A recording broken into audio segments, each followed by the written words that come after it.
اپنی اولاد کے لیے دعا کرتے ہیں. سورۃ الفرقان کی جو آیات میں نے آپ کے سامنے پڑھی ہیں یہ عباد الرحمن سے متعلق آیات ہیں کہ رحمان کے خاص بندے، رحمان کے پسندیدہ بندے اللہ تعالیٰ سے دعا کرتے ہیں کہ ربنا ہب لنا من ازواجنا وذریاتنا قرۃ اعین، کہ اللہ ہمیں اپنی ازواج سے اور اپنی اولاد سے آنکھوں کی ٹھنڈک عطا فرما. یاد رکھیے یہ دعا ہر صاحب ایمان کا شیوا ہے. ہر مومن کو یہ دعا کرتے رہنا چاہیے، چاہے ہماری اولاد نیک ہی کیوں نہ ہو، چاہے وہ فرما بردار ہی کیوں نہ ہو، چاہے وہ قرآن کی حافظ ہی کیوں نہ ہو، چاہے وہ دین کی عالم ہی کیوں نہ ہو، پھر بھی یہ دعا مانگتے رہنا چاہیے. اس لیے کہ دل رحمان کی دو انگلیوں کے درمیان ہوتا ہے، وہ جیسے چاہے انہیں پھیر سکتا ہے. ہمیں نہیں معلوم کہ آج اگر ہماری اولاد دین پر ہے تو کل اس کا مستقبل کیا ہوگا. اس لیے کبھی بھی اس بارے میں بے فکر نہیں ہونا چاہیے. نیک سے نیک ترین اولاد بھی ہو، تہجد گزار بھی ہو، صائم اور قائم ہو، لیکن پھر بھی دعا کرتے رہیں. اگر آپ کی اولاد نیک ہے تو آپ کی دعائیں ان کی نیکی میں استقامت اور اضافے کا سبب بنے گی، یعنی وہ مزید نیک بنے گی، ان کے اندر مزید استقامت آئے گی، اور پھر اسی طرح ان کا ایمان بھی بڑھے گا. اور اگر وہ نیک نہیں ہے اور اگر وہ آپ کی آنکھوں کی ٹھنڈک نہیں ہے تو اس دعا سے انشاءاللہ وہ آپ کی آنکھوں کی ٹھنڈک بنیں گے. تو ہم سب کو بھی یہ دعا کرتے رہنا ہے کہ اے اللہ ہماری اولاد کو نیک بنا اور ان کو متقین کا امام بنا، یعنی تقوی والوں کی صحبت میں ہوں اور تقوی والوں میں بھی سب سے آگے ہوں، تقوی والوں کو بھی مزید لیڈ کرنے والے ہوں، ان کی رہنمائی کرنے والے ہوں. اور پھر یہ کہ وہ ہماری آنکھوں کی ٹھنڈک بھی ہوں، یعنی جہاں وہ رب کے پسندیدہ ہوں وہاں وہ ہمارے لیے بھی باعث سکون ہو. اس کے ساتھ ساتھ انسان کے لیے لازم ہے کہ وہ اپنی اولاد کی نیک تربیت بھی کرتا رہے، کیونکہ تربیت کی کوشش کرنا جو ہے ایک صبر آزما کام ہے. اسی لیے اس آیت کے بعد جو آیت آتی ہے اس میں صبر کرنے والوں کی جزا جنت میں غرفہ بتائی گئی. عربوں کے ہاں گھر کے اندر جتنے بھی کمرے ہوتے ہیں ان میں سے سب سے بہترین کمرہ غرفہ کہلاتا ہے، یعنی سب سے اعلیٰ ترین درجہ. تو جنت میں بھی جب غرفہ کی بات ہے تو اس سے مطلب کوئی ہائی رائز بلڈنگ نہیں ہے، کیونکہ وہ ایک جگہ پر آتا نا کہ غرفات پر غرفات مبنیہ ہوں گے، تو اس سے مراد یہ ہے کہ جنت کے اعلیٰ ترین مقامات اللہ تعالیٰ ان کو عطا کرے گا جو صبر کے ساتھ تربیت بھی کرتے رہیں گے اور صرف اپنی تربیت اور اپنی کوشش کو کافی نہیں سمجھیں گے بلکہ اللہ تعالیٰ سے دعا بھی کریں گے. اور بہت دفعہ ایسا بھی ہوتا ہے کہ ہم تربیت میں پوری کوشش کر لیتے ہیں لیکن اس کا اثر اولاد میں نظر نہیں آتا. اولاد آپ کی ایکسپیکٹیشن پہ پوری نہیں اترتی، آپ جیسے ان کو دیکھنا چاہتے ہیں ویسے وہ نظر نہیں آتے. کیا ہم نوح علیہ السلام کی تربیت پہ کوئی شک کریں گے؟ ان کے 4 بیٹے تھے جن میں سے 3 بہترین بیٹے ثابت ہوئے لیکن ایک بیٹا اپنے ہی راستے پر چل نکلا. اس میں انسان کی کوشش اگر ہو اور انسان کے بس میں ہو اولاد کی اصلاح تو وہ سبھی کو سیدھا کر کے رکھ دے. لیکن یاد رکھیے کوشش ہماری، دعا ہماری، اور اس میں اثر ڈالنے والا اور اس کو ہماری آنکھوں کی ٹھنڈک بنانے والا صرف اور صرف ہمارا رب ہے. اس لیے مومن صرف اپنی کوششوں پہ بھروسہ نہیں کرتا بلکہ وہ اپنے رب کو پکارتا رہتا ہے. اور پھر عام طور پر یہ ہوتا ہے کہ ہم اس دعا کو اپنی دعاؤں کا حصہ نہیں بناتے. ہاں جب اولاد کی طرف سے کوئی تکلیف پہنچتی ہے، جب وہ ہماری کوئی بات نہیں مانتے یا ہمیں ناراض کرتے ہیں تو پھر ہمیں خیال آتا ہے کہ ہمیں دعا کرنی چاہیے کہ ان کی اصلاح ہو جائے اور یہ سیدھے ہو جائیں اور ہماری آنکھوں کی ٹھنڈک بن جائے. یاد رکھیے یہ صرف اولاد کے بگاڑ کے وقت کی دعا نہیں ہے بلکہ ہمیشہ یہ دعا کرتے رہنا چاہیے. اپنی روزمرہ زندگی کی خاص دعاؤں میں اس دعا کو شامل کر لیں. اپنی نمازوں میں، سجدوں میں، قبولیت کے اوقات میں اپنی اولاد کے لیے دعا کریں، کیونکہ اولاد انسان کی محبوب ترین چیزوں میں سے ہے. جن کو اللہ نے اولاد کی نعمت سے نوازا ہے وہ اچھی طرح سمجھ سکتے ہیں کہ ہماری زندگی میں اولاد کا کیا مقام ہے. یعنی جب تک انسان والدین نہیں بنتا، ماں باپ نہیں بنتا، وہ اس بات کو سمجھ ہی نہیں سکتا کہ اولاد کیا چیز ہوتی. کیونکہ انسان زندگی میں مختلف چیزوں سے محبت کرتا ہے، مختلف چیزوں کے ساتھ انسان کا لگاؤ ہوتا ہے، مختلف کام یا مختلف چیزیں اس کو پسند آتی ہیں. لیکن جب ایک عورت ماں بنتی ہے، ایک مرد جو ہے وہ باپ بنتا ہے، تو اس کے بعد اس کی زندگی میں جو تبدیلی آتی ہے، اس کے بعد اس کی زندگی کے اندر جو خوبصورتی آتی ہے، اس کے بعد اس کی زندگی کا جو محور اور مرکز بن جاتا ہے اور اس کی تمام توجہ کا مرکز جو چیز بن جاتی ہے، اور دن رات کی یہ ڈیوٹی 24/7 کی ہوتی ہے. یعنی باقی چیزوں سے تو آپ کسی وقت الگ بھی ہو سکتے ہیں، مگر یہ وہ رشتہ ہوتا ہے کہ جس سے آپ پھر مرتے دم تک الگ نہیں ہو سکتے، کیونکہ وہ آپ کے جسم کا ایک حصہ ہوتا ہے، اور اللہ تعالیٰ آپ کے دل میں ہر چیز سے زیادہ ان کے لیے محبت ڈال دیتا ہے، اور ان کی خوشی آپ کو خوش کرتی ہے اور ان کا دکھ آپ کو دکھی کرتا ہے۔ اس لیے انسان کو ہمیشہ اپنی دعاؤں میں یہ خاص دعا کرتے رہنا چاہیے، اور قبولیت کے اوقات میں بھی، کیونکہ اولاد سے ملنے والی آنکھوں کی ٹھنڈک اسی وقت ہوتی ہے جب اولاد سیدھے رستے پر ہوتی ہے، جب اولاد نیک ہوتی ہے، اچھے کام کر رہی ہوتی ہے، تو پھر ہی ماں باپ کی آنکھوں کی ٹھنڈک ہوتی ہے۔ اور اس دعا کے دوسرے حصے میں اپنے لیے دعا ہے کہ اللہ ہمیں متقین کا امام بنا، یعنی اولاد جو ہے ہم اس کے ایک طرح سے امام ہوتے ہیں، جیسے حدیث میں آتا ہے نا، کلکم راعٍ وکلکم مسئول عن رعیتہ، تو ہر ایک ہم میں سے رائی ہے، ہر ایک لیڈر، ہر ایک ذمہ دار ہے۔ تو اللہ تعالیٰ ہمیں ماں باپ کی حیثیت میں ایسا رول ماڈل بنا کہ ہم متقی ہوں اور ہماری اولاد بھی متقی ہو، یعنی ہماری اولاد میں بھی نیکی ہو اور پھر ہم نیکی کے ساتھ آگے ان کی رہنمائی کرنے والے ہوں۔ اور ویسے جنرل سینس بھی دیکھیں تو اس میں انسان کو ایک ہائیسٹ مقام حاصل کرنے کی دعا یہاں سکھائی گئی ہے، اور وہ کیا کہ انسان ایسا انسان ہو کہ جسے دیکھ کر لوگ متقی بن جائیں، یعنی دوسرے لفظوں میں یہ کہ نیکیوں میں سبقت کرنے والے ہوں، نیکیوں میں آگے بڑھنے والے ہوں، تاکہ دوسرے لوگ بھی ہمیں دیکھ کر نیک بن جائیں۔ مثلاً اگر ایک مرد اول وقت میں مسجد میں جا کر نماز پڑھتا ہے تو اس کے بچوں پر اس کا کیا امپریشن ہوگا، یعنی اگر باپ ذمہ دار ہے تو بچے بھی دیکھ کر کہیں گے کہ ہاں ہمیں بھی یہی کام کرنا ہے، کیونکہ بچے ابتدائی زندگی میں خاص طور پر باپ کو ماں کو بہت فالو کر رہے ہوتے ہیں۔ پھر اسی طرح اگر آپ کا پڑوسی آپ کو دیکھتا ہے، آپ کے کولیگز آپ کو دیکھتے ہیں کہ آپ کی توجہ سب سے زیادہ کس چیز کی طرف ہے، تو وہ بھی آپ کی دیکھا دیکھی نیکی کے کام میں آگے بڑھتے ہیں، آپ صدقہ کرتے ہیں، اور کوئی آپ کو دیکھ رہا ہے، آپ کا مقصد نہیں دکھانا، لیکن کسی کو نظر آ جاتا ہے تو آپ کو دیکھ کر وہ بھی شروع کر دیتا ہے، تو آپ اس کے کیا بن گئے، امام، یعنی آپ لیڈ کر رہے ہیں، آپ آگے ہیں اور وہ آپ کو فالو کر رہے ہیں۔ تو ہمیں یہ دعا کرنی چاہیے اپنے لیے کہ اللہ ہمیں نیکی کے کاموں کا امام بنا، متقین کا امام بنا۔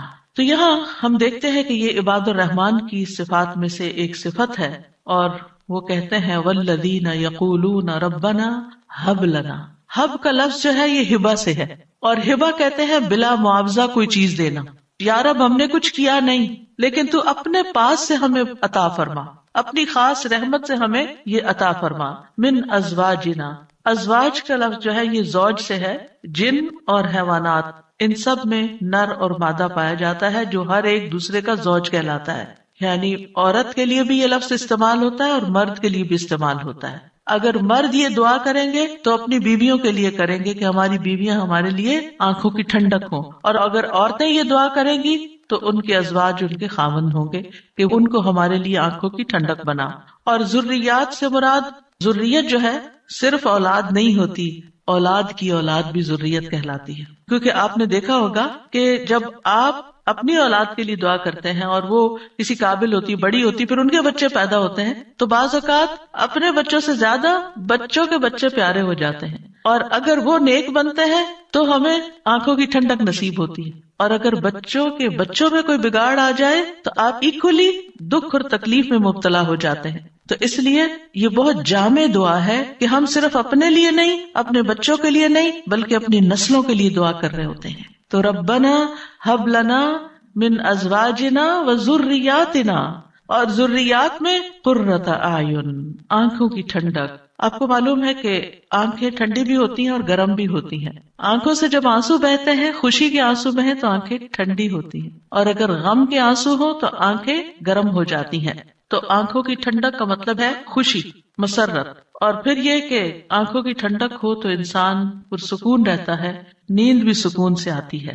کہ بچوں کی طرف سے اگر انسان کو بے فکری ہو کہ وہ اچھے کام کر رہے ہیں، اچھی جگہ پر ہیں، سیف ہینڈز میں ہیں، تو انسان کے بہت سے غم، دکھ، پریشانیاں ختم ہو جاتی ہیں، وہ بے فکر ہو جاتا ہے۔ اور پھر اسی طرح یہ ہے کہ جب آنکھوں کی ٹھنڈک ہوتی ہے تو انسان کے دل کو بھی قرار ملتا ہے، یعنی آنکھوں کی ٹھنڈک صرف آنکھوں تک نہیں رہتی، بلکہ آنکھوں سے انسان جو کچھ دیکھتا ہے وہ اس کے دل تک اتر جاتا ہے۔ ابن عباس کہتے ہیں اس سے مراد ان کی وہ اولاد ہے جو اللہ کی اطاعت کے کام کرے تاکہ دنیا اور آخرت میں انہیں آنکھوں کی ٹھنڈک نصیب ہو۔ یعنی جو بچے نیک ہوتے ہیں وہ ماں باپ کے لیے ان کی زندگی میں بھی خوشی کا باعث ہوتے ہیں، اور جب ماں باپ فوت ہو جاتے ہیں تو وہ ان کے لیے صدقہ جاریہ بن جاتے ہیں. اور پھر جب قیامت کے دن اٹھیں گے اور اولاد اور والدین کو اللہ سبحانہ وتعالی جمع کر دے گا اپنی جنتوں میں، تو یہ وہاں بھی ان کو دیکھ دیکھ کر خوش ہوتے رہیں گے. آبویسلی جو بچے ماں باپ کے ساتھ نہیں جا سکیں گے، جو ماں باپ کا دین چھوڑ گئے یا ان کا راستہ چھوڑ گئے یا نماز روزہ چھوڑ گئے،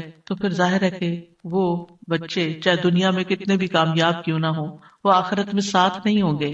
تو اس لیے جب یہ دعا کرتے ہیں تو اس میں ان کی ہدایت اور صلاح کی دعا بھی آ جاتی ہے. یعنی یہاں اس دعا سے مراد صرف بچوں کا ظاہری حسن اور خوبصورتی اور ان کی دنیا کی کامیابیاں اور دنیا میں ان کا مال و دولت کمانا، یہ بھی ٹھیک ہے، خوشی کی بات ہوتی ہے. بچہ خوبصورت ہو تو ماں باپ کو بہت اچھا لگتا ہے، بچہ اگر کامیاب ہو، کوئی ڈگری کر لے تو ماں باپ کو بہت اچھا لگتا ہے، بچے کو اچھی جاب مل جائے تو ماں باپ بہت خوش ہوتے ہیں. اور جو ماں باپ صرف دنیا کے لیے جیتے اور جن کا مطلب اور مقصد، ایم اور گول صرف دنیا کمانا ہوتا ہے، وہ انہی باتوں پر خوش ہوتے رہتے ہیں. لیکن جو اہل ایمان ہوتے ہیں ان کی خوشی صرف اس چیز میں نہیں ہوتی، ان کی خوشی اولاد کی نیکی میں ہوتی ہے کہ ہماری اولاد نیک ہو. تو جب ہم یہ کہتے ہیں کہ ہمیں آنکھوں کی ٹھنڈک عطا کر، تو اس سے مطلب یہ ہوتا ہے کہ اللہ وہ تیرے اطاعت گزار ہوں، فرما بردار ہوں، خیر اور بھلائی کے کاموں میں آگے جانے والے ہوں، اللہ کی عبادت اچھے طریقے سے کرنے والے ہوں، گناہوں اور حرام کاموں سے بچنے والے ہوں. اور وجعلنا للمتقین اماما، کہ اللہ ہمارے ماتحت جتنے بھی لوگ ہیں وہ سب متقی ہوں. یعنی ایک طرف اولاد کے لیے دعا اور دوسری طرف ان لوگوں کے لیے جو ہمیں فالو کرتے ہیں یا جن کے اوپر ہم ذمہ دار بنائے گئے ہیں، کہ یا اللہ ان کے اندر بھی تقویٰ پیدا کر دے. یعنی ہماری اولاد تو نیک ہو، لیکن آپ کے ساتھ جو لوگ کام کر رہے ہیں، جن کے آپ ذمہ دار ہیں، مثلا اگر آپ استاد ہیں اور آپ کے شاگرد ہیں، یا آپ ایک لیڈر ہیں، کمیونٹی لیڈر ہیں اور آپ کے بہت سے فالوورز ہیں، یا اسی طرح اور جو بھی کام آپ لیڈرشپ رول میں کرتے ہیں، تو یا اللہ جو لوگ آپ کی جو ٹیم ہے، یا اللہ اس کو بھی متقی بنا دے، اس کے اندر بھی اپنی محبت پیدا کر دے. کتنی خوبصورت دعا ہے. ظاہر ہے کہ انسان انہی لوگوں کے ساتھ ہوتا ہے، یا تو گھر میں ہوتا ہے یا باہر کام پر ہوتا ہے. جب گھر میں ہوتا ہے تو کیا ہوتا ہے، بیوی اور بچوں کو دیکھ کر انسان اپنی آنکھیں ٹھنڈی کرتا ہے، اس کو ایک پرسکون ماحول ملتا ہے. اور جب وہ گھر سے باہر ہوتا ہے، اپنی جاب پر ہوتا ہے، اپنی ٹیم کے ساتھ ہوتا ہے، تو ان کی نیکی، ان کا اخلاق، ان کا تقویٰ دیکھ دیکھ کر اس کی آنکھیں ٹھنڈی ہوتی رہتی. سنسیئر مخلص ساتھیوں کا مل جانا یہ اللہ تعالیٰ کی بہت بڑی نعمت ہوتی ہے. اور پھر آپ دیکھیے کہ یہ نہ صرف ان کے تقویٰ کی دعا ہے، بلکہ جو خود متقی بننے کی خواہش رکھتا ہوگا وہی چاہے گا کہ اس کے ساتھی اور اس کے ماحول کے لوگ اور اس کے آس پاس کے لوگ تقویٰ والے ہوں. اور یہ معنی بھی اس کا بنتا ہے کہ یا اللہ تو ہمیں اتنا تقویٰ عطا کر کہ ہم متقین کے امام بن جائیں، یعنی ان متقین میں سے بھی سب سے آگے ہو تقویٰ میں. للمتقین اماما، یعنی ہمیں ہدایت کا امام بنا، لوگوں کو ہم سے ہدایت حاصل ہو، گمراہی کا امام نہ بنے. کیونکہ اللہ سبحانہ تعالیٰ نے خوش بخت لوگوں کے بارے میں فرمایا سورۃ الانبیاء میں، وَجَعَلْنَاهُمْ أَئِمَّةً يَهْدُونَ بِأَمْرِنَا وَأَوْحَيْنَا إِلَيْهِمْ فِعْلَ الْخَيْرَاتِ وَإِقَامَ الصَّلَاةِ وَإِيتَاءَ الزَّكَاةِ وَكَانُوا لَنَا عَابِدِينَ. اور ہم نے انہیں ایسے پیشوا بنایا جو ہمارے حکم کے ساتھ رہنمائی کرتے تھے، اور ہم نے ان کی طرف نیکیاں کرنے اور نماز قائم کرنے اور زکوٰۃ ادا کرنے کی وحی بھیجی، اور وہ صرف ہماری عبادت کرنے والے تھے. تو اس سے کیا پتہ چلتا ہے کہ ہم نے انہیں ایسا پیشوا بنایا جو ہمارے حکم کے ساتھ رہنمائی کرتے تھے. یہ ہے متقین کے امام، کہ جو اللہ کی مرضی اور اللہ ہی کے دی ہوئی جو تعلیم اور ہدایت ہے اس کے مطابق لوگوں کو گائیڈ کرتے ہیں، صرف اپنی من پسند چیزوں یا اپنی طرف سے چیزیں ایجاد نہیں کرتے. اور اہل شقاوت بدبخت لوگوں کے بارے میں آتا ہے وَجَعَلْنَاهُمْ أَئِمَّةً يَدْعُونَ إِلَى النَّارِ، ہم نے ان کو ایسے امام بنایا جو لوگوں کو آگ کی طرف بلاتے ہیں، جیسے فرعون تھا، قارون اور اس طرح کے لوگ کہ لوگ ان کو فالو کرتے تھے اور وہ خود بھی آگ کی طرف جانے والے. جیسے فرعون کے بارے میں آتا ہے یقدم قومہ یوم القیامۃ فاوردہم النار، کہ قیامت کے دن وہ اپنی قوم کو لیڈ کر رہا ہوگا اور انہیں آگ میں لے جا کے گرائے گا. تو اس لیے بہت ضروری ہے کہ ہم خیر میں اچھا نمونہ بنے. اور ویسے بھی آپ دیکھیں کہ انسان کے امپریشنز ہوتے ہیں، انسان جو کچھ کرتا ہے، اچھا کرتا ہے یا برا کرتا ہے، اس کے آثار ہوتے ہیں. یعنی آپ اچھا کرتے ہیں اور آپ کو دیکھ کے جتنے لوگ خاموشی سے اچھا کر لیتے ہیں وہ سارے آپ کے آثار ہو گئے اور ان سب کی نیکی آپ کی نیکی میں جمع ہوگی. اور آپ کو دیکھ کر اگر کوئی شخص غلط ٹرینڈ اختیار کرتا ہے تو اس کی قباحت بھی آپ کے پلے میں پڑ گئی. تو متقین کا امام بننے کے لیے یاد رکھیے دو چیزیں بڑی اہم ہیں، ایک ہے صبر اور دوسرے ہے یقین. صبر اور یقین، یہ دو چیزیں ہوں تو یہ مقام حاصل کیا جا سکتا ہے. اللہ تعالیٰ فرماتے ہیں وَجَعَلْنَا مِنْهُمْ أَئِمَّةً يَهْدُونَ بِأَمْرِنَا لَمَّا صَبَرُوا وَكَانُوا بِآيَاتِنَا يُوقِنُونَ. اور جب انہوں نے صبر کیا تو ہم نے ان میں سے ایسے امام بنائے جو ہمارے حکم سے رہنمائی کرتے تھے اور وہ ہماری آیات پر یقین رکھتے تھے. یاد رکھیے ایک بچے کی تربیت صبر آزما کام ہوتا ہے اور اس کے بارے میں ہوپ فل رہنا بھی بڑا ضروری ہوتا ہے، کیونکہ اگر ہم صبر کا دامن چھوڑ دیں اور یہ کہے کہ یہ تو ماننے والے نہیں اور یہ ہماری سنتے نہیں، ٹھیک ہے جو چاہے کریں، اور ان کو کھلی چھٹی دے دیں، تو وہ تو بگاڑ کی آخری حد کو پہنچ جائیں گے. آپ کھلی چھٹی دے دیں گے نہیں، آپ کو اچھے اخلاق کے ساتھ، رویے کے ساتھ وقتاً فوقتاً ان کی اصلاح کا کام کرتے رہنا ہے.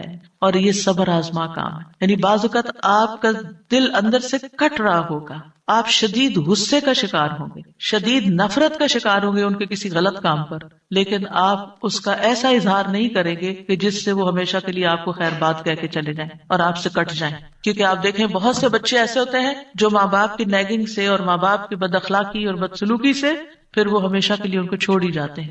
تو ایسا کوئی طریقہ اختیار نہیں کرنا کہ جس سے وہ دور ہوں، بلکہ محبت کے ساتھ، یعنی اگر ان کے اندر آپ دیکھتے ہیں کچھ چیزیں ایسی ہیں جو درست نہیں، تو محبت کے ساتھ اور صبر کے ساتھ دعائیں کرتے کرتے ان کی اصلاح کرتے جائیں. ہو سکتا ہے آپ اپنی زندگی میں نہ دیکھیں وہ دن جس کو آپ دیکھنا چاہتے ہیں، لیکن مرنے کے بعد آپ کو ان کی دعائیں پہنچ رہی ہیں، آپ کی وہ محنت ضائع نہیں جائے گی.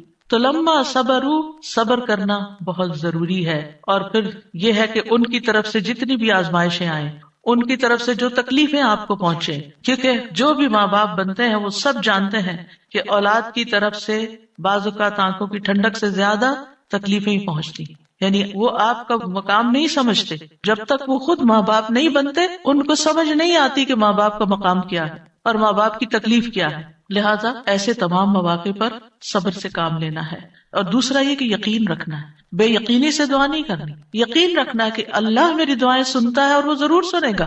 لم اکم بدعائک رب شقیا، اے رب میں تجھ سے دعا مانگ کر کبھی بدبخت ہوا ہی نہیں، تو دعاؤں کا سننے والا ہے. ایسی دعا کرنے والوں کا انجام بہت بہترین ہے. اللہ تعالیٰ فرماتے ہیں اولئک یجزون الغرفۃ، ایسے نیک بندے جن کے اندر یہ صفات ہوں، جو یہ چاہتے ہوں کہ ان کی اولاد اچھی ہو جائے، ان کے ازواج، ان کی بیوی یا شوہر اچھا ہو جائے، اور پھر صبر کے ساتھ یہ سب کام کریں، تو پھر ان کا انجام بھی بہت اچھا ہے. اور وہ کیا ہے کہ جنت کا اعلیٰ ترین مقام، جیسا کہ سورۃ العنکبوت میں آتا ہے والذین آمنوا وعملوا الصالحات لنبوئنہم من الجنۃ غرفا تجری من تحتها الانہار خالدین فیہا نعم اجر العاملین الذین صبروا وعلی ربہم یتوکلون. اور جو لوگ ایمان لائے اور انہوں نے نیک کام کیے، ہم انہیں ضرور ہی جنت کے اونچے گھروں میں جگہ دیں گے، یعنی بہترین مقام پر جگہ دیں گے جن کے نیچے سے نہریں بہتی ہیں. یعنی اوپر جب ہوتا ہے تو نیچے کا سین زیادہ بہتر نظر آتا ہے. ہمیشہ ان میں رہنے والے ہیں. دنیا میں آپ اگر کوئی ایسی جگہ پر، کسی سی سائڈ پر، کسی بہترین سینری اور گرینری کے مقام پر، اونچی کسی ہائیسٹ فلور پر پینٹ ہاؤس خرید بھی لیں، رہ بھی لیں، لیکن آپ کو ہر وقت دھڑکا لگا رہتا ہے کہ پتہ نہیں کب دنیا سے چلے جانا ہے، یا اگر رینٹ پر رہ رہے ہیں تو پتہ نہیں کب یہاں سے نکلنا پڑ جائے، تو آپ پوری طرح انجوائے نہیں کر سکتے. یعنی انسان جتنا بھی چاہے دنیا میں کمپلیٹ انجوائمنٹ ہے ہی نہیں، کیونکہ اس کے ساتھ کئی مسائل اور کئی مشکلات ہوتی ہیں. لیکن آخرت میں بلند ترین مقامات میں فرمایا خالدین فیہا، وہ اس میں ہمیشہ رہیں گے، نکلنے کا، اس کو چھوڑنے کا، اس کے خراب ہونے کا، اس کی مینٹیننس کا کوئی فکر ہی نہیں ہے، صرف انجوائمنٹ ہی ہے. نعم اجر العاملین، لیکن یہ کس کو ملتا ہے؟ جو عمل کرتے ہیں، جو کام کرتے ہیں، جو محنت کرتے ہیں. کتنا اچھا اجر ہے عمل کرنے والوں کا. کون ہے وہ عمل؟ کیا دو عمل بتائے گئے؟ الذین صبروا وعلی ربہم یتوکلون، وہ جو صبر کرتے ہیں اور اپنے رب پر توکل کرتے ہیں، بھروسہ کرتے ہیں. اور اس کے علاوہ حدیث سے بھی اس مقام کو حاصل کرنے کی بات ہمیں پتہ چلتی ہے. نبی صلی اللہ علیہ وسلم نے فرمایا جنتی لوگ اپنے سے بلند کمرے والے کو، غرفہ والوں کو اپنے اوپر ایسے دیکھیں گے جیسے وہ دنیا میں چمکدار گہرے ستارے کو دیکھتے. اتنے بلند ہوں گے ان کے مقامات. آپ سوچئے کبھی آپ جب جہاز پر ونڈو سیٹ پر بیٹھے ہوتے ہیں تو آپ جب نیچے دیکھتے ہیں تو بعض اوقات بہت ہی خوبصورت مناظر نظر آتے ہیں. تو آپ سوچئے کہ جس کا گھر وہ ستارے کی جگہ پر ہو، اتنا بلند مقام اس کو مل چکا ہو، تو پھر اس کو کیا کچھ نظر نہیں آئے گا نیچے. فرمایا کہ جس طرح وہ دنیا میں چمکدار گہرے ستارے کو دیکھتے ہیں جو آسمان کے مشرقی یا مغربی کنارے میں بہت دور ہوتا ہے، ان میں سے ایک دوسرے سے افضل ہوگا. لوگوں نے عرض کیا یا رسول اللہ، یہ تو انبیاء کے محل ہوں گے جنہیں ان کے سوا اور کوئی نہ پا سکے گا. آپ نے فرمایا نہیں، اس ذات کی قسم جس کے ہاتھ میں میری جان ہے، یہ ان لوگوں کے لیے ہے جو اللہ پر ایمان لائے اور انبیاء کی تصدیق کی. ایک اور روایت میں آتا ہے بے شک جنت میں ایسے غرف ہیں جنتی ان کے باہر والے حصے کو اندر سے دیکھ سکیں گے اور اندر والے حصے کو باہر سے دیکھ سکیں گے. اللہ نے یہ ایسے شخص کے لیے تیار کیے ہیں جو لوگوں کو کھانا کھلائے اور سلام عام کرے اور رات کو نماز ادا کرے جب لوگ سو رہے ہیں. اور الحمدللہ رمضان ایسا مہینہ ہوتا ہے کہ جس میں آپ یہ تینوں کام کر سکتے ہیں. آپ کی حرص ہوتی ہے کہ زیادہ سے زیادہ لوگوں کو افطار کرایا جائے، زیادہ سے زیادہ لوگوں تک راشن پہنچایا جائے، یعنی ان کو کھلایا جائے. اور جب آپ مسجد جاتے ہیں تو تراویح بھی ہوتی ہے اور بہت سے لوگ مل جاتے ہیں تو سلام پہ سلام ہو رہا ہوتا ہے. یا دینی مجالس کا زور ہوتا ہے رمضان میں جس میں لوگ اکٹھے ہوتے ہیں تو پھر ایک دوسرے سے ملاقات کر کے سلام کے مواقع آتے ہیں. اور یہ صرف رمضان ہی کے لیے نہیں ہے بلکہ سارا سال انسان ایسے کاموں کی رغبت رکھے، ایسے کاموں سے محبت کرے. اور ان کی جنت میں وہ کیا ہوگا، وَيُلَقَّوْنَ فِيهَا تَحِيَّةً وَسَلَامًا، وہاں ان کو سلام اور دعا دی جائے گی. تحیہ کہتے ہیں زندگی کی دعا دینا، یعنی ان کے استقبال کے لیے ایسے فرشتے موجود ہوں گے جو انہیں سلام بھی کریں گے اور سلامتی کی دعائیں بھی دیں گے. جب کوئی سلامتی کی دعا آپ کو دیتا ہے تو کتنا دل خوش ہوتا ہے. تو وہاں فرشتے ان کو دعائیں دے رہے ہوں گے. اور پھر آپس میں جب ملاقاتیں ہوں گی جنتیوں کی تب بھی سلام دعا ہو رہی ہوگی. اور یہ سلامتی ان کو کس لیے ملی؟ کیونکہ دنیا میں انہوں نے گناہوں سے سلامت زندگی بسر کی. خالدین فیہا حسنت مستقرا و مقاما، ہمیشہ اس میں رہیں گے. کتنا خوبصورت ٹھکانہ، کتنا اچھا مقام. یاد رکھیے یہ دعا گھروں کی اصلاح کی بنیاد رکھتی ہے. اس میں صرف اولاد ہی نہیں بلکہ ازواج بھی، یعنی شوہر اور بیوی. آج آپ دیکھیں کہ ہر دوسرے گھر کا یہ مسئلہ بنا ہوا ہے کہ گھر میں میاں بیوی کی لڑائیاں جاری ہیں. اس سے ایک دوسرے کے اندر ایک بے چینی، اداسی، پریشانی، کاموں میں رکاوٹ اور کتنی بے شمار خرابیاں. اور سب سے بڑی بات یہ کہ آپ اپنی اولاد کے لیے ایک بدترین نمونہ ہوتے ہیں. آپ صرف آپس میں نہیں لڑتے بلکہ اپنے بچوں کو ایک برا نمونہ پیش کر کے ان کی زندگیوں کو بھی جہنم بناتے ہیں. اور پھر آپ دیکھیے کہ کوئی اور انسان ناراض ہو جائے تو اس سے انسان کو اتنی تکلیف نہیں ہوتی، حتیٰ کہ اگر ماں باپ بھی ناراض ہوتے ہیں نا تو انسان اتنی پرواہ نہیں کرتا. لیکن اگر شوہر بیوی سے یا بیوی شوہر سے ناراض ہو تو انسان کے غم کی انتہا ہوتی ہے. کسی چیز میں دل نہیں لگتا، پریشانی چھا جاتی ہے اور ہر چیز بے مزہ ہو جاتی. چاہے خوبصورت ترین محل میں آپ رہتے ہو، خوبصورت ترین لباس آپ پہنتے ہو، بہترین کھانے آپ کھاتے ہو، لیکن اگر میاں بیوی کا آپس میں پیار نہیں ہے، آپس میں اتفاق نہیں ہے، آپس میں ایک دوسرے سے خوش نہیں ہے تو زندگی کی کوئی خوشی نہیں ہوتی. تو اس لیے بہت ضروری ہے کہ اس دعا سے کام لیا جائے. اور جہاں کہیں تھوڑے بہت بھی پرابلمز ہیں وہ بھی انشاءاللہ حل ہو جائیں گے، اور جہاں بڑے مسائل ہیں اور جہاں مسائل نہیں بھی وہاں بھی یہ دعا پڑھی جائے تاکہ گھروں کے اندر ایک خوبصورتی آئے. یعنی اللہ تعالیٰ نے ہمیں منع تو نہیں کیا کہ دنیا میں ہم محبت سے زندگی نہ گزاریں، یعنی ہمیں دنیا میں بھی محبت چاہیے، آپس کی اتفاق اور پیار چاہیے. ایک محبت جو ہوتی ہے وہ انسان کی ضرورت ہوتی ہے، ایک دوسرے کی کیئر کرنا ایک ضرورت ہوتی ہے ہر انسان کی. اور اللہ سبحانہ و تعالیٰ نے جوڑے بنائے کیوں ہیں؟ قرآن مجید میں اللہ تعالیٰ فرماتے ہیں وَمِنْ آيَاتِهِ أَنْ خَلَقَ لَكُم مِّنْ أَنفُسِكُمْ أَزْوَاجًا لِتَسْكُنُوا إِلَيْهَا وَجَعَلَ بَيْنَكُم مَّوَدَّةً وَرَحْمَةً إِنَّ فِي ذَلِكَ لَآيَاتٍ لِقَوْمٍ يَتَفَكَّرُونَ. اور اس کی نشانیوں میں سے ایک یہ ہے کہ اس نے تمہاری ہی جنس سے تمہارے جوڑے پیدا کیے یا بیویاں پیدا کی تاکہ تم ان کے پاس سکون حاصل کرو، اور تمہارے درمیان محبت اور رحمت پیدا کر دی. غور و فکر کرنے والوں کے لیے اس میں کئی نشانیاں ہیں. تو اللہ سبحانہ تعالیٰ نے شادی کا مقصد کیا رکھا ہے؟ سکون کا حصول. اور اگر شادی کے بعد انسان کا پہلا سکون بھی جاتا رہے اور سکون ہی لٹ جائے اور تکلیف اور پریشانی ہر وقت رہے تو اس نے کیا پایا؟ تو شادی کا مقصد ہی بہت ہو گیا. ٹھیک ہے شادی کے اور بھی کئی مقاصد ہو سکتے ہیں، لیکن سب سے بنیادی اور اول مقصد اللہ تعالیٰ نے کیا رکھا ہے اس رشتے کے اندر؟ ایک دوسرے سے سکون، مودت اور رحمت، ایک دوسرے سے محبت بھی کریں اور ایک دوسرے پر رحم بھی کریں، ایک دوسرے کی کیئر کریں، ایک دوسرے کا خیال رکھیں، ایک دوسرے کی ضرورت کو پہچانیں۔ صرف خود غرضی نہ ہو کہ میری مرضی، میرا مقصد، میرا مطلب اور میں جو چاہوں صرف وہ ہو میرے پاس، نہیں، یہ بھی دیکھنا ہوگا کہ دوسرا کیا چاہتا ہے۔ اور جن کپلز کو یہ سمجھ آ جاتی ہے کہ دوسرے کی خواہش کیا ہے اور وہ دوسرے کی خواہش کو پورا کرنے کی کوشش کرتے ہیں، تو لازماً دوسرا بھی پھر ان کی خواہش پوری کرتا ہے اور ایک خوشگوار زندگی وجود میں آتی ہے۔ اسی طرح اللہ تعالیٰ نے سورۃ النحل میں بھی فرمایا وَاللَّهُ جَعَلَ لَكُم مِّنْ أَنفُسِكُمْ أَزْوَاجًا وَجَعَلَ لَكُم مِّنْ أَزْوَاجِكُمْ بَنِينَ وَحَفَدًا وَرَزَقَكُم مِّنَ الطَّيِّبَاتِ أَفَبِالْبَاطِلِ يُؤْمِنُونَ وَبِنِعْمَةِ اللَّهِ هُمْ يَكْفُرُونَ۔ اور اللہ نے تمہارے لیے تمہارے نفسوں سے بیویاں پیدا کی اور تمہارے لیے تمہاری بیویوں سے بیٹے اور پوتے پیدا کیے، یعنی اللہ نے ان سے تمہیں اولاد دی اور اس نے تمہیں پاکیزہ چیزوں سے رزق عطا کیا، کیا پھر بھی وہ باطل پر ایمان لاتے ہیں اور اللہ کی نعمت کا انکار کرتے ہیں، یعنی اللہ تعالیٰ کی نعمتوں کی ناشکری کرتے ہیں؟ تو یاد رکھیے کہ گھروں کی اصلاح کا انحصار ازواج کی اصلاح پر ہے، آپس کے اتفاق پر ہے، اور اولاد کی اصلاح سے پہلے ازواج کی اصلاح کی بات ہے۔ ابن علان کہتے ہیں کہ یہ دعا یعنی ازواج کے بارے میں شروع ہوتی ہے، کیونکہ اگر ازواج کی اصلاح ہو تو اولاد کی اصلاح ہوتی ہے، یعنی شوہر یا بیوی کی اصلاح ہو جائے، وہ ایک دوسرے کے لیے آنکھوں کی ٹھنڈک ہو، تو اولاد خود بخود آنکھوں کی ٹھنڈک ہوتی چلی جائے گی۔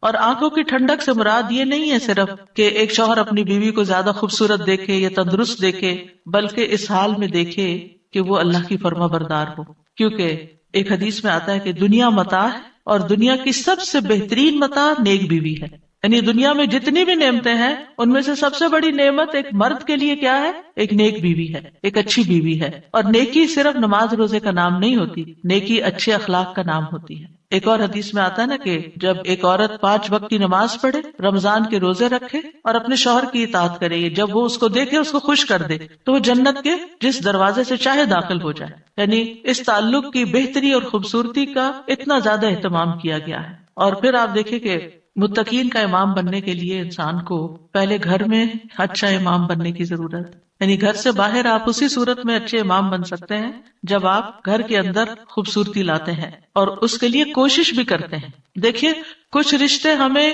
اللہ کی طرف سے بنے بنائے مل جاتے ہیں، جیسے ماں باپ کا رشتہ ہے، ماں باپ سے آپ کو انکنڈیشنل لو ملتا ہے، آپ اچھا کریں، آپ برا کریں، آپ ان کو خوش کریں، آپ ان کو ستائیں، آپ ان کے قریب ہوں، آپ ان سے دور ہوں، وہ آپ سے محبت کرتے ہی رہیں گے، آپ زندہ ہوں، آپ مر جائیں، ہر صورت میں محبت کرتے ہیں۔ آپ نے دیکھا ان ماؤں کو جن کا کوئی بچہ فوت ہو جائے تو وہ زندہ کو بھول گئے، اسی کو یاد کرتی رہتی ہیں جو چلا گیا ہے، قریب ہو تب بھی محبت کرتے ہیں، دور ہو تب بھی محبت کرتے ہیں۔ ماں باپ کی محبت انکنڈیشنل، لیکن ازواج کی محبت کنڈیشنل ہوتی ہے۔ اگر آپ اچھے اخلاق کا مظاہرہ کریں گے، اچھے انسان بن کر رہیں گے تو آپ کی محبت بڑھتی جائے گی، لیکن اگر آپ اپنے اخلاق کو کھو دیں گے تو پھر اس محبت میں کمی آنی شروع ہو جائے گی۔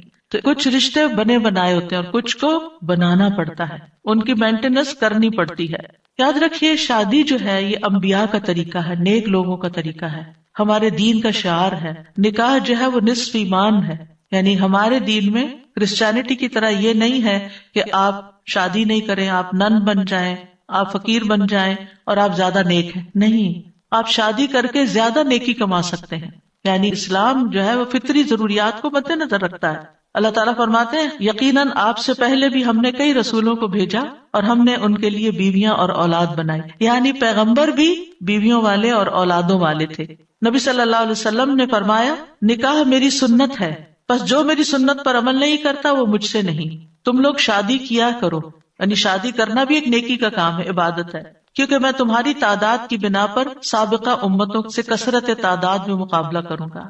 ایک اور روایت سے پتہ چلتا ہے کہ شادی نہ کرنے والا نبی صلی اللہ علیہ وسلم کے طریقے سے منہ موڑنے والا ہے. آپ کو یاد ہوگا کہ وہ 3 صحابہ جو نبی صلی اللہ علیہ وسلم کی ایبسنس میں حضرت عائشہ کے پاس پوچھنے گئے تھے کہ آپ کے اعمال کیا ہیں، تو جب انہوں نے بتایا تو ان کا وہ تو اللہ کے نبی ہیں، تو اس لیے ایک نے کہا میں کبھی گوشت نہیں کھاؤں گا، دوسرے نے کہا میں کبھی رات کو نہیں سوؤں گا، تیسرے نے کہا میں کبھی شادی نہیں کروں گا. تو نبی صلی اللہ علیہ وسلم کو جب یہ باتیں پتہ چلی تو آپ نے اللہ تعالیٰ کی حمد و ثنا کی اور فرمایا ان لوگوں کو کیا ہو گیا ہے جنہوں نے ایسی اور ایسی باتیں کہی ہیں. میں رات میں نوافل بھی پڑھتا ہوں، سوتا بھی ہوں، نفلی روزہ رکھتا ہوں اور چھوڑ بھی دیتا ہوں، نکاح بھی کرتا ہوں، بس جو شخص میرے طریقے سے منہ موڑے گا وہ مجھ سے نہیں، یعنی وہ میری امت میں سے نہیں ہے جو میرے اس طریقے کو پسند نہ کرے.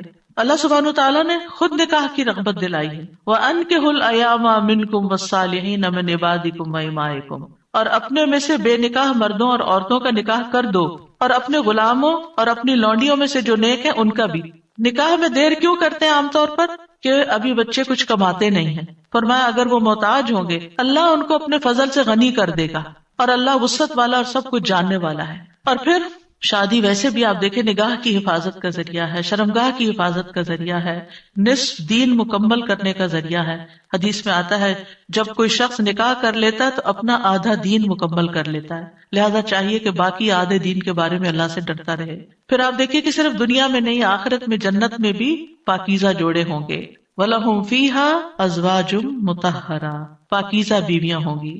اہل جنت سے کہا جائے گا ادخلوا الجنت انتم وازواجکم تحبرون، تم اور تمہاری بیویاں جنت میں داخل ہو جاؤ، تم خوش رکھے جاؤ گے.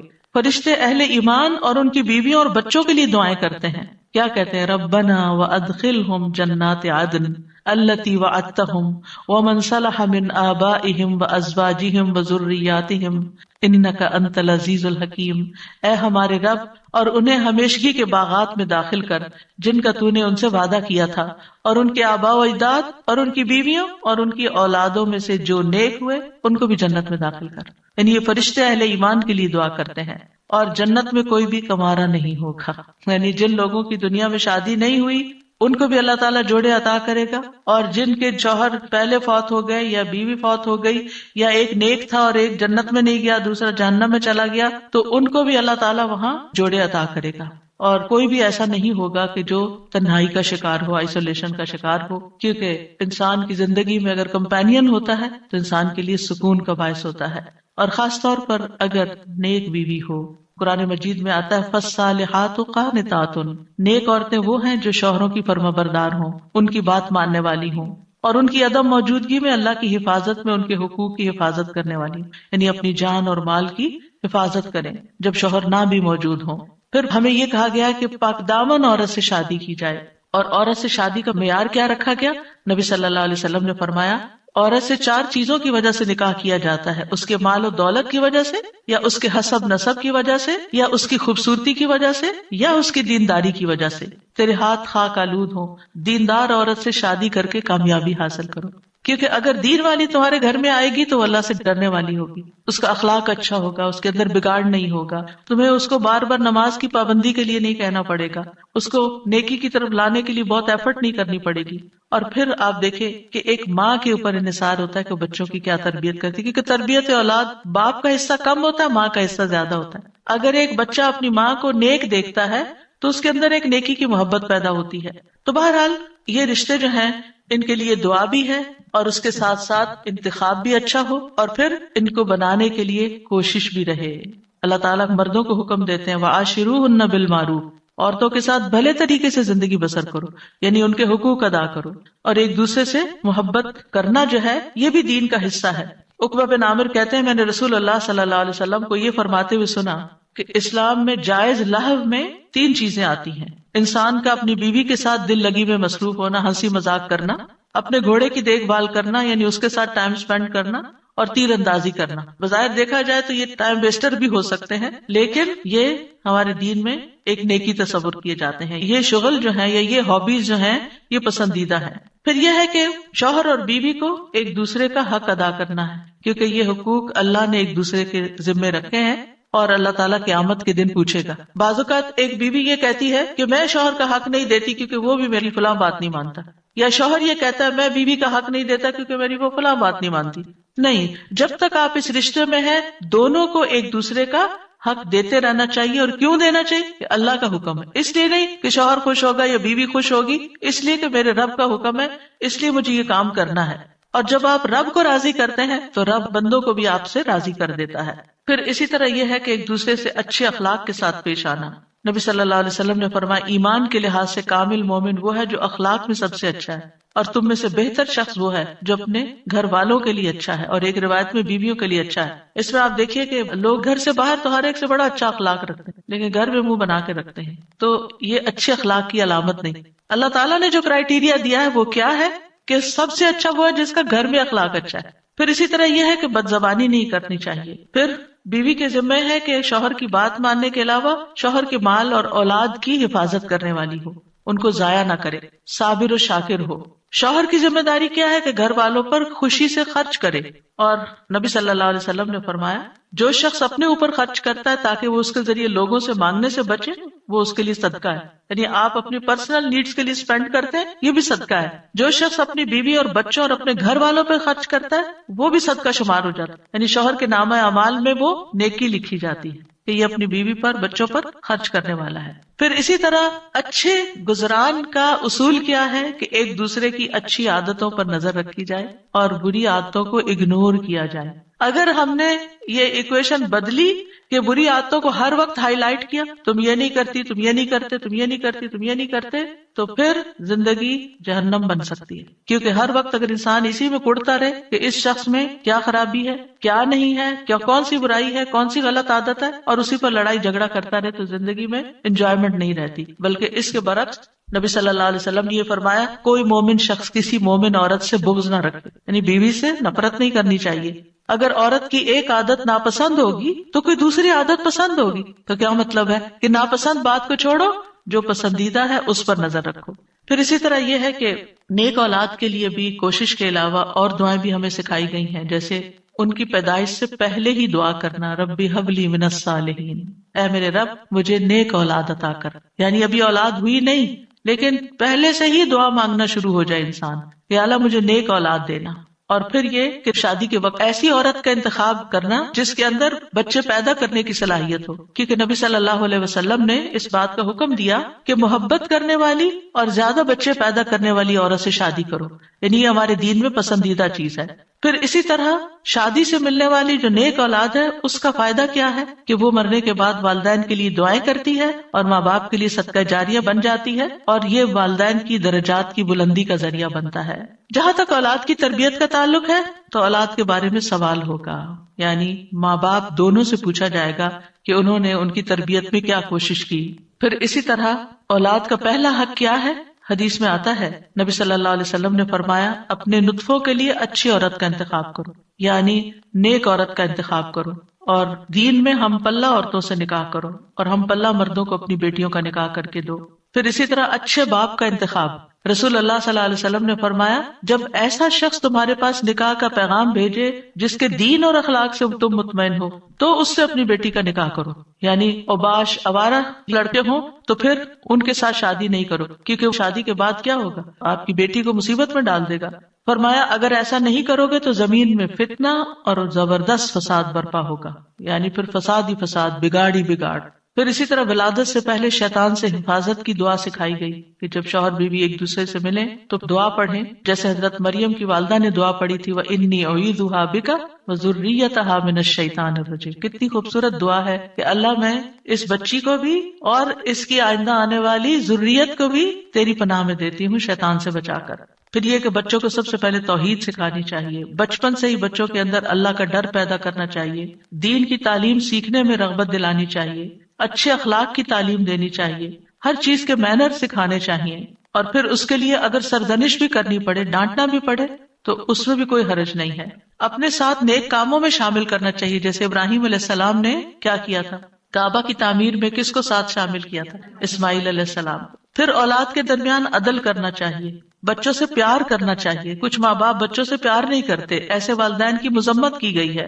پھر اولاد کے بالغ ہو جانے کے بعد ان کی شادی بھی کرنی چاہیے، یعنی اس بات کی بھی فکر ہونی چاہیے ابن عباس کہا کرتے تھے جس کو اللہ بیٹا عطا کرے اس کو چاہیے کہ اس کا اچھا نام رکھے، اس کی اچھی تربیت کرے، جب وہ بالغ ہو تو اس کی شادی کر دے۔ سعید بن عاص کہا کرتے تھے اگر میں اپنے بچے کو قرآن کی تعلیم دے دوں، اس کو حج کروا دوں، اس کی شادی کر دوں تو میں نے اس کا حق ادا کر دیا اور میرا جو اس پر حق ہے وہ باقی ہے۔ یعنی بچوں کے اوپر حق پھر بھی باقی نہیں، لیکن ماں باپ نے اپنا فرض پورا کر دیا اگر یہ 3 کام کر لیے۔ کون سے؟ قرآن کی تعلیم دے دی، حج کروا دیا، شادی کر دی، اس کے بعد وہ اپنے ذمہ دار خود ہیں۔ لیکن بچوں کے اوپر ماں باپ کی ذمہ داری مرتے دم تک رہتی ہے۔ قتادہ کہتے ہیں اگر لڑکا بالغ ہو جائے اور اس کا باپ شادی نہ کرے بچے کی اور وہ کسی بے حیائی کا ارتکاب کرے، یعنی کسی برائی میں پڑ جائے، تو باپ گناہگار ہوگا۔ یعنی وہ لڑکا تو ہوگا ہی یا لڑکی تو ہوگی ہی، لیکن ماں باپ بھی گناہگار ہوں گے۔ تو اس لیے شادی کے معاملے میں انسان کوشش ضرور کرے، رشتہ نہیں ملتا یا کوئی اسباب نہیں بن رہے تو وہ الگ بات ہے، لیکن ماں باپ کو اس بات کی فکر ہونی چاہیے، کیونکہ دیکھا گیا کہ وقت کے ساتھ ساتھ یہ فکر ختم ہو گئی ہے اور بعض ماں باپ نے تو یہ چیز اولاد پر ہی چھوڑ دی ہے۔ پھر اسی طرح یہ بھی خوشخبری سن لیجئے کہ والدین کی دعائیں اپنی اولاد کے حق میں قبول ہوتی ہیں، اس لیے بچوں کے لیے زیادہ سے زیادہ دعائیں کیا کریں۔ یعنی خاص طور پر اگر بچے جو ہے وہ دور ہوں یا آپ کی ایکسپیکٹیشن پہ پورے نہیں اتر رہے ہوں تو ان کو اپنی دعاؤں میں یاد رکھیں۔ نبی صلی اللہ علیہ وسلم نے فرمایا 3 قسم کے لوگوں کی دعائیں قبول ہوتی ہیں اور ان کی قبولیت میں کوئی شک و شبہ نہیں: مظلوم کی دعا، مسافر کی دعا اور والد کی اپنے اولاد کے لیے دعا۔ تو اس لیے ہمیں دعائیں کرتے رہنا چاہیے، اور ان دعاؤں میں ربنا ہب لنا من ازواجنا، جن کو آتی ہے وہ بھی پڑھیں، ربنا ہب لنا من ازواجنا وذریاتنا قرۃ اعین وجعلنا للمتقین اماما۔ اب اس میں آپ دیکھیے کہ آپ نے فوکس کرنا ہے ازواج، ذریات، اور پھر للمتقین اماما، للمتقین اماما۔ اس میں وہ لوگ بھی آ جاتے ہیں جن کے ازواج نہیں یا جن کی اولاد نہیں، تو وہ کیا ہے؟ متقین کے امام۔ کیونکہ آپ دیکھیے کہ حضرت عائشہ رضی اللہ تعالیٰ عنہا جو تھی بہت ینگ ایج میں 18 ایئرس کی تھی کہ وہ بیوہ ہو گئی تھی، بہت چھوٹی عمر میں، لیکن آپ کو معلوم ہے ان کے شاگردوں کی تعداد کتنی زیادہ ہے۔ ایک تو کچھ ڈائریکٹ شاگرد تھے نا، اور ایک آج تک ہم سب شاگرد ہیں ان کے۔ انہوں نے جو احادیث روایت کی، یعنی وہ ان صحابہ میں سے تھی جو مکثرین تھے، جن کی احادیث کی تعداد ہزاروں میں پہنچتی، تو انہوں نے جو احادیث روایت کی اور لوگوں نے جو پڑھی اور آگے پڑھائی اور سکھائی، وہ سب ان کے شاگرد بنتے ہیں۔ تو ایسے لوگ جو وہ علم حاصل کرتے ہیں اور وہ تقویٰ حاصل کرتے ہیں، تو یہ بھی ایک لیڈرشپ ہوتی ہے۔ ہو سکتا ہے کہ یہ لیکچر کچھ ایسے لوگ بھی سن رہے ہوں کہ جن کی ابھی شادی نہیں ہوئی، یا شادی ہوئی تو شوہر نہیں ہے، شوہر چلا گیا دنیا سے، یا ڈیورس ہو گئی، یا پھر یہ کہ شادی ہوئی شوہر ساتھ ہے لیکن بچے نہیں ہوئے، یا یہ کہ بچے ہوئے اور فوت ہو گئے۔ یعنی کئی سیناریوز ہیں نا، کئی سچویشن بن جاتی ہیں۔ تو جو بھی کوئی سچویشن ہو اس میں دعا کا یہ پہلا حصہ پڑھنے کے ساتھ ساتھ دوسرا حصہ آپ کے لیے ایک زبردست تسلی کا ذریعہ ہے کہ اگر ہمارے پاس دنیا کی یہ نعمتیں نہیں ہیں، یہ دنیا کی نعمتیں ہیں نا، اگر اللہ تعالیٰ نے لے لی تو اللہ تعالیٰ اس کا عوض بھی بہت زبردست دے گا۔ تو اللہ نے جو دوسری اپرچونٹیز اور جو دوسرے مواقع رکھے ہیں ان سے ہمیں فائدہ اٹھانا چاہیے اور ایسے کام کرنے چاہیے اور ایسے کاموں میں اپنا وقت لگانا چاہیے۔ اور خاص طور پر میں ان خواتین سے کہوں گی جن کے بچے بڑے ہو چکے ہیں، جو اپنے بچوں سے فارغ ہو چکی ہیں اور اللہ تعالیٰ نے ان کو صحت جیسی نعمت عطا کر رکھی ہے، ان کو وقت دے رکھا ہے، ان کو مال دے رکھا ہے، وہ اپنے وقت کو کمیونٹی سروسز میں ضرور لگائیں۔ یعنی اگر تعلیم ہے ان کے پاس تو دوسروں کو تعلیم دیں، اور اگر ان کے پاس کوئی سکلز ہیں تو وہ دوسروں کو سکلز سکھائیں، اور اگر کسی بھی قسم کا کوئی والنٹیئر ورک وہ کر سکتے ہیں تو اپنے آپ کو خود آفر کریں۔ تو ہو سکتا ہے کہ جہاں پر آپ آفر کریں وہاں آپ کے لیے کوئی اپرچونٹی موجود ہو اور آپ نیک کام میں حصہ لے لیں۔ اور اس کا یہ مطلب نہیں کہ یہ صرف فارغ لوگوں کا کام ہوتا ہے کہ وہ دین کی خدمت کرتے رہیں۔ صحابہ کرام نے اپنی ازواج اولاد کے ساتھ بھی یہ کام کیا ہے۔ یاد رکھیے جس طرح ہم اپنی دنیا کو بنانے کے لیے، اپنی اولاد کو سنوارنے کے لیے ہم کوشش کرتے ہیں، اسی طرح ہمیں دوسروں کی اولاد اور دوسرے لوگوں کی بھی فکر ہونی چاہیے، ان کے لیے بھی خیر خواہی کرنی چاہیے۔ اور میں نے اپنی زندگی میں ایکسپیرینس کیا ہے کہ میں نے شاید اپنے بچوں سے زیادہ دوسروں کی فکر کی ہے اور اللہ تعالیٰ نے وہ خیر واپس لوٹا دی۔ یعنی اپنی اولاد کو شاید اتنا وقت جتنا ایک عام ایوریج ماں باپ دیتے ہیں اتنا شاید نہ دے سکی، لیکن الحمدللہ اللہ سبحانہ و تعالیٰ نے وہ خیر قبول کی اور میرے بچوں کو بھی ہدایت دے دی. تو ایسا نہیں ہوتا کہ جب ہم خیر بانٹتے ہیں تو خود خیر سے محروم ہو جاتے ہیں. کوئی امتحان آزمائش تو ہو سکتی ہے. ہمیشہ نوح علیہ السلام کی مثال یاد رکھیے کہ وہ ایک باپ تھے جنہوں نے سارے بچوں کی ایکولی تربیت کی، لیکن ایک بچہ نہیں مانا. بعض اوقات ایسا ہوتا ہے کہ آپ اپنا تن من دھن لگا دیتے ہیں لیکن کوئی ایک بچہ نہیں مانتا، تو پھر اپنے آپ کو گلٹ میں نہ رکھیں، اپنے آپ کو ہر وقت پریشانی میں نہ رکھیں کہ میں نے کمی کی ہے، میری طرف سے کوئی کوتاہی ہے. کیونکہ آہستہ آہستہ شیطان اس کو وسوسے ڈالتا ہے کہ دیکھا نا تم دوسروں کی فکر کرتی رہی اور تمہاری اولاد بگڑ گئی. نہیں، اب ہم کیا نوح علیہ السلام کو یہ کہیں گے کہ وہ دن اور رات، آپ سورۃ نوح پڑھیں، دن میں بھی تبلیغ کی، رات میں بھی کی، چپکے سے بھی کی، اوپنلی بھی کی، دن اور رات یہ سارے کام کیے. تو کوئی ان کو کہے آپ لگے رہے نا لوگوں میں اس لیے آپ کا یہ بچہ بگڑ گیا، کیا ہم یہ کہہ سکتے ہیں؟ نعوذ باللہ، ہرگز نہیں کہہ سکتے. استغفر اللہ، کبھی بھی نہیں کہہ سکتے، معاذ اللہ. کیونکہ ہم کسی پیغمبر کے بارے میں یہ سوچ بھی نہیں سکتے کہ انہوں نے اپنی اولاد کے لیے کوئی کوتاہی کی. لیکن یہ اللہ کی حکمت ہے نا، اور تقدیر کا ہم پڑھ چکے ہیں، یہ اللہ کی تقدیر میں ہوتا ہے. ٹھیک ہے ایک ناقابل برداشت بات ہوتی، لیکن پھر بھی میں نے اپنے استاد سے بہت پہلے ایک بات سنی تو اس کو میں نے پلے باندھ لیا. انہوں نے کہا تھا، تفسیر کی کلاس میں تفسیر پڑھاتے تھے ہمیں ماسٹر میں، انہوں نے کہا کہ اگر آپ چاہتے ہیں نا آپ کا بچہ کھائے، کیونکہ مائیں بڑی پریشان رہتی ہے بچہ کھاتا نہیں ہے، آپ دوسروں کے بچوں کو کھلائیں. آپ کا بچہ دودھ نہیں پیتا، آپ بچوں میں دودھ بانٹیں. آپ کا بچہ سیکھتا نہیں، تعلیم نہیں آ سکتا، آپ اوروں کے بچوں کو پڑھائیں. جو خیر آپ دوسروں کو دیں گے وہ خیر آپ پر واپس آئے گی. ان احسنتم احسنتم لانفسکم، یہ نہیں ہو سکتا کہ آپ دوسروں کے لیے بھلا کریں اور اللہ تعالیٰ آپ کو چھوڑ دے. ان تنصروا اللہ ینصرکم ویثبت اقدامکم، دین کی مدد کرنا اللہ کی مدد حاصل کرنے کا ذریعہ ہے، اور ثابت قدمی کا، دین پر ثابت قدمی کا. کیونکہ آپ دیکھیے اگر آپ پاور ہاؤس سے اپنے گھر کی بجلی کا کنیکشن کاٹ دیتے ہیں تو کیا ہوتا ہے، آپ کا گھر اندھیرے میں چلا جاتا ہے. قرآن سے، قرآن والوں سے، قرآن کی مجالس سے اگر آپ اپنے آپ کو یہ کہہ کے پیچھے کر لیتے ہیں کہ میں اپنے بچوں کی تربیت کر رہی ہوں، تو یہ ایک دھوکا ہوگا. کیونکہ ایسے بچوں کی تربیت نہیں ہوتی. اگر آپ کا دل خالی ہے اور آپ کے اندر ایمان بھرا ہوا نہیں ہے، اگر آپ کے اندر یقین نہیں ہے، اگر آپ ایک اچھے رول ماڈل نہیں ہے، اور یہ ساری چیزیں آپ کو قرآن سے جڑے رہنے سے ملتی ہیں، قرآن والوں سے جڑے رہنے سے ملتی ہیں، تو پھر آپ اپنے بچے کی تربیت خالی خولی کہاں سے کریں گے؟ آپ 24 گھنٹے بھی اپنے بچے پہ اینک لگا کے رکھے نا کہ میں اس پہ توجہ کر رہی ہوں، ہدایت پھر بھی اللہ نے دینی. لیکن جب آپ اللہ کا کام کریں گے تو انشاءاللہ اللہ تعالیٰ آپ کے بچوں کو ضرور ہدایت دے گا، وہ آپ کو تنہا نہیں چھوڑے گا. اور اگر پھر بھی ان کو ہدایت نہیں ملتی تو معلوم نہیں اللہ کی کیا حکمت ہے جو ہمیں نہیں پتا. ہمیں نہیں پتا، ہو سکتا ہے کسی ایک بچے کی تکلیف ہمارے اللہ کے ساتھ جڑے رہنے کا ذریعہ بن جائے. بعض اوقات ایسا ہوتا ہے نا کہ ساری نعمتیں ملی ہوتی، سارے بچے بہت آؤٹ اسٹینڈنگ ہوتے ہیں، ایک بچہ پڑھ کے ہی نہیں دیتا. میری اپنی ایک رشتے دار ہے، ماشاءاللہ 6 بچے ان کے، 5 ڈاکٹر ہیں، ایک نہیں بنی. تو اب اللہ کی مرضی نا، باپ بھی ڈاکٹر، سارا گھرانہ ڈاکٹرز کا، لیکن جو نہیں بنی اب وہ سارا وقت اپنے آپ کو کوسے، شاید میں نے اس کی تربیت میں کوئی کمی کی، شاید میں نے اس کو صحیح سے نہیں پڑھایا. نہیں بھائی، اس کی نہیں تھی دلچسپی. ہر کوئی ڈاکٹر نہیں بننا چاہتا، ہر کوئی دین کا عالم نہیں بننا چاہتا، ہر کوئی وہ کام نہیں کرنا چاہتا جو آپ اس کے لیے سجیسٹ کر رہے ہیں. اس کی اپنی ایک سوچ ہے، اس کی اپنی ایک رائے ہے. تو اس میں بچوں کو مارجن بھی دے، اس میں تھوڑی سی آزادی بھی دے، اور ان کے لیے خوب دعائیں کریں. کیونکہ جب ہماری زندگی میں کوئی مشکل آ جاتی ہے نا، کوئی آزمائش آ جاتی ہے، تو پھر کیا ہوتا ہے، ہم اللہ سے اور قریب ہو جاتے ہیں. بعض اوقات پتہ کیا ہوتا ہے، ہم نماز کے ساتھ چند نوافل پڑھ لینا ایکسٹرا، اور چند نفلی روزے رکھ لینا، اور حج کے ساتھ عمرہ بھی کر لیں، پھر ہم اپنے آپ کو کیا سمجھنے لگتے ہیں، ہم بہت نیک ہو گئے ہیں، ہم نے بہت اچھے اچھے کام کر لیے ہیں. لیکن ہوتا کیا ہے کہ ابھی کمی ہوتی ہے کہیں اور ہمیں پتہ نہیں ہوتا، اتنے میں اللہ کی طرف سے کوئی آزمائش آ جاتی ہے. پھر جو ہماری دعاؤں میں رونا ہوتا ہے، اور پھر جو ہماری دعاؤں میں اخلاص ہوتا ہے، اور پھر جو ہماری دعاؤں میں اصرار ہوتا ہے اور تکرار ہوتا ہے اور ہمارا تڑپنا ہوتا ہے، وہ اس سے پہلے نماز، روزہ، حج، زکوٰۃ کسی چیز میں نہیں تھا.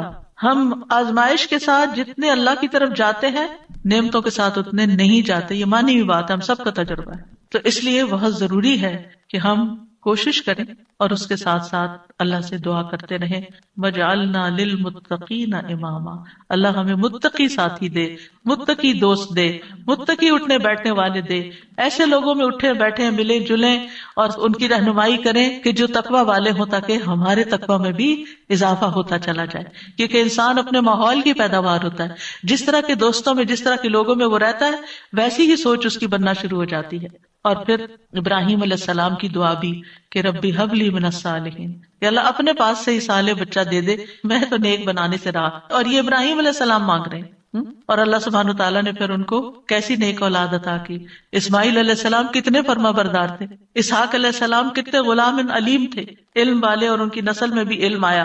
اور پھر آپ دیکھیے کہ ابراہیم علیہ السلام نے یہاں صرف یہ نہیں کہا کہ ربی حبلی من الصالحین، بلکہ اس سے پہلے ایک بات کہی تھی. وہ کیا تھی؟ سورہ صافات میں وقال انی ذاہب الی ربی سیہدین، میں اپنے رب کی طرف جا رہا ہوں، میں رب کا بن رہا ہوں، وہ مجھے ہدایت دے گا.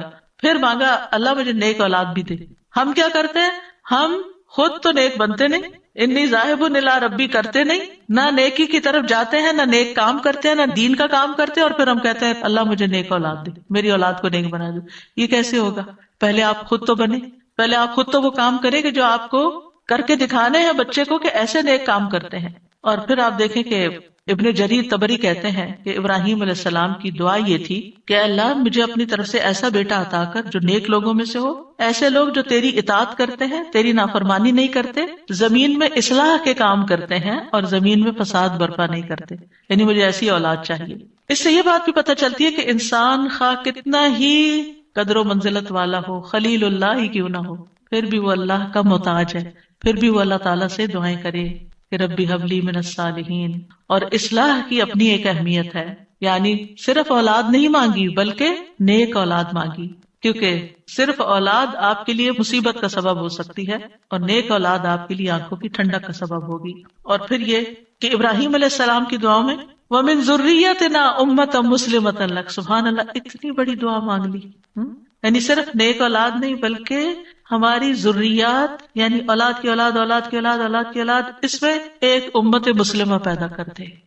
کتنے خوبصورت الفاظ کا چناؤ تھا.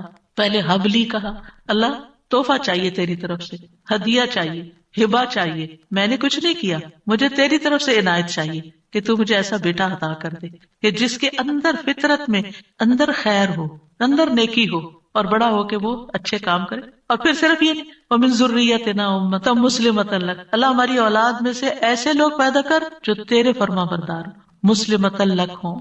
اور پھر آپ دیکھیے کہ کس طرح اللہ سبحانہ تعالیٰ نے ابراہیم علیہ السلام کو نوازا. سبحان اللہ، ابو الانبیاء ہے، انبیاء کے باپ ہیں.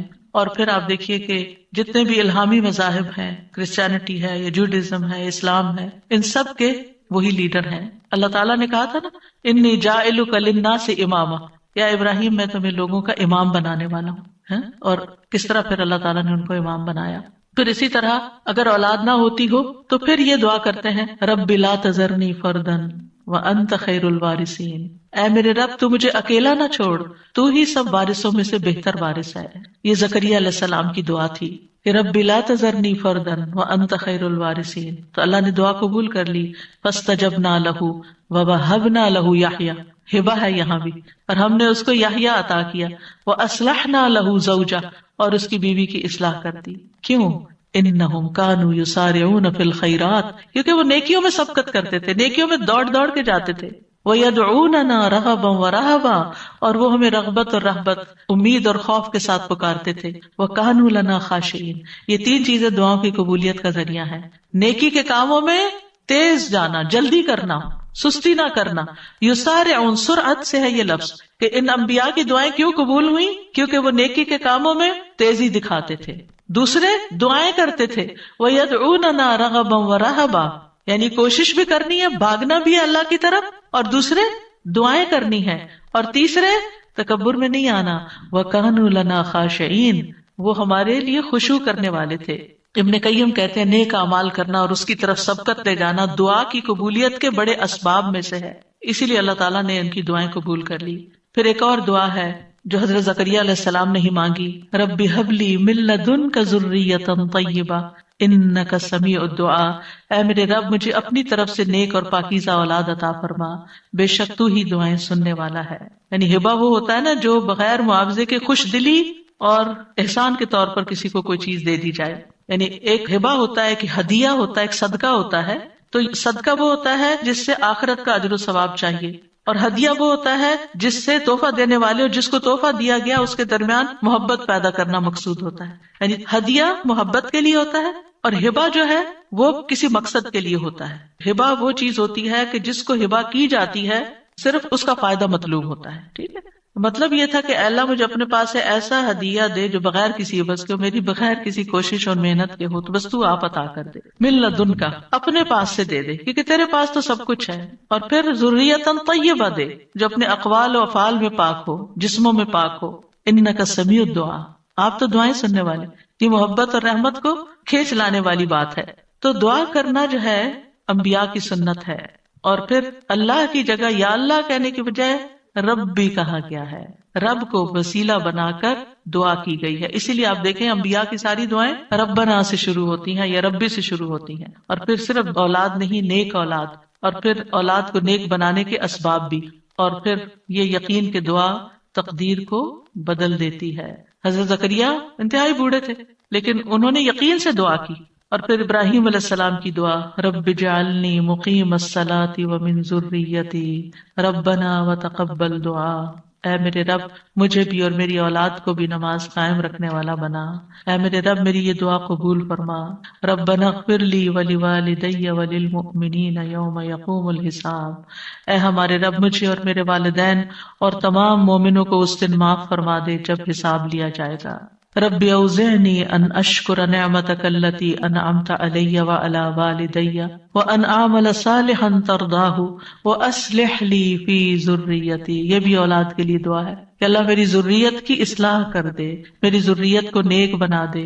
انی تبت الیک، میں تیری طرف واپس پلٹتا ہوں، توبہ کرتا ہوں. وانی من المسلمین، اور بلا شبہ میں فرما بردار ہوں.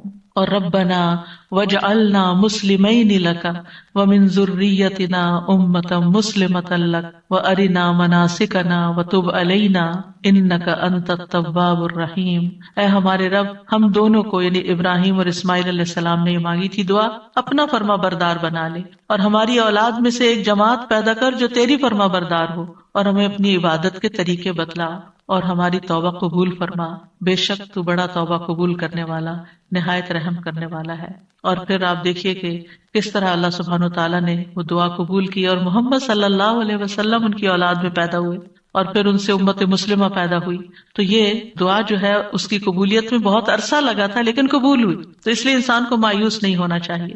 اور اسی طرح یہ دعا جو مسنون دعا ہے، اللہم انی اعوذ بک من جار السوء ومن زوج تشیبنی قبل المشیب ومن ولد یکون علی ربا یا ربا ومن مال یکون علی عذابا ومن خلیل ماکر عینہ ترانی وقلبہ یرعانی ان رأى حسنة دفنها وإذا رأى سیئة اذاعها.